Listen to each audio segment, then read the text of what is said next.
Mr. President, I call up Amendment 2862 and ask that it be reported by number. The clerk will report. The senator from California, Mr. Schiff, for himself and others, proposes an amendment number 2862 to amendment number 2853. Mr. President, my Republican colleagues have offered a substitute amendment that claims to prohibit cuts for programs dealing with HIV, tuberculosis, malaria, as well as nutrition and maternal health support. But the total amount of money they are rescinding is unchanged, putting all of those efforts at risk. If this sounds familiar, it's a lot like a reconciliation process that demands $1 trillion in cuts, but says that Medicaid should not be touched. And we know what happened there. Medicaid was cut massively. Several Republicans have pointed out that we don't know how the administration is going to implement this bill. That's a major problem.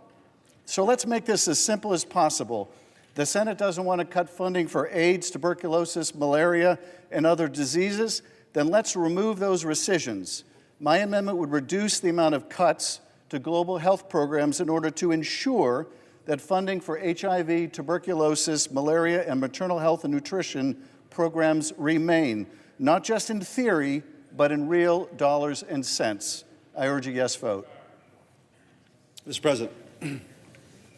Senator from Missouri. Thank you, Mr. President. I rise in opposition to this amendment from Senator Schiff that reduces the global health rescission from $500 million to $66 million to fence off unobligated balances for HIV, AIDS, tuberculosis, malaria, and other diseases. We already do that in the substitute. What we're also doing in the substitute, though, I would point out, is targeting egregious waste, like $7.4 million for a curriculum that teaches practitioners about environmental racism and DEI.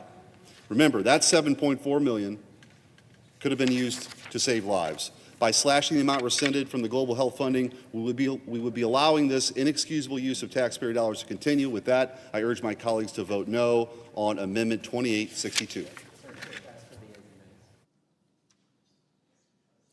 I ask for the yeas and nays.